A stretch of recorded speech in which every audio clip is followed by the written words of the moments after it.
Bonjour à tous, je vous retrouve pour le nail art en commun avec la team nail art du mois de juillet et ce mois-ci le thème était fleurs. J'ai donc réalisé un nail art assez printanier même si on est maintenant en été mais c'est pas grave. En tout cas vous aurez besoin d'une base, d'un vernis vert, d'un vernis jaune, de peinture acrylique blanche, d'un pinceau fin, d'un dotting tool et d'un top coat. Et c'est un nail art 2 étoiles.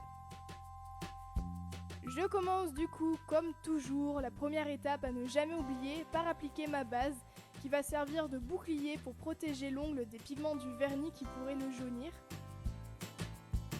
Je vais ensuite appliquer 2 couches de mon vernis de mon choix. Donc pour ma part j'ai pris un vernis vert d'eau. Je trouve qu'il est vraiment super bien pour l'été, il est pastel, il est doux, il est facile à porter surtout. Donc c'est un Kiko bien sûr, vous avez toutes les références de tous les produits en barre d'infos. Donc bien sûr j'applique 2 couches, on n'oublie surtout pas la tranche de l'ongle. Et une fois que c'est sec, je vais prendre mon pinceau fin, ainsi que ma peinture acrylique blanche ou du vernis blanc, ça marche également mais je n'ai plus de vernis blanc, c'est pour ça que j'utilise de la peinture.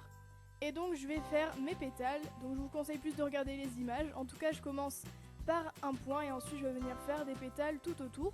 Vous pouvez très bien les faire au dotting tool, j'ai préféré les faire au pinceau, après c'est à vous de tester et à vous de choisir. Si vous voulez faire les pétales au dotting tool, il vous suffit juste de faire des pois, un point ou 2 pois selon la longueur de vos pétales. Et donc je vais appliquer une seconde couche pour que ce soit bien opaque. Je vais ensuite faire le centre de mes fleurs, donc avec un dotting tool moyen et un vernis jaune. Et donc pour ça, tout simplement, je viens faire un point au centre de chaque fleur. Et je viens ensuite rajouter une décoration qui est totalement optionnelle avec mon dotting tool le plus petit et toujours ma peinture acrylique blanche ou mon vernis blanc. Et je viens faire plein de petits pois là où il y a la place. Du coup il me reste plus qu'à appliquer mon top coat, on n'hésite pas à tapoter si jamais on a peur de tout faire baver.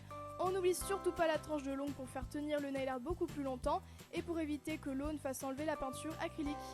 Et voilà, j'espère que ce nail art vous a plu, si c'est le cas n'oubliez pas de mettre un petit pouce vers le haut, ça me fera super plaisir, à partager, à vous abonner en cliquant sur le bouton rouge. N'hésitez surtout pas à mettre des idées de thèmes dans les commentaires pour le nail art de la team du mois prochain.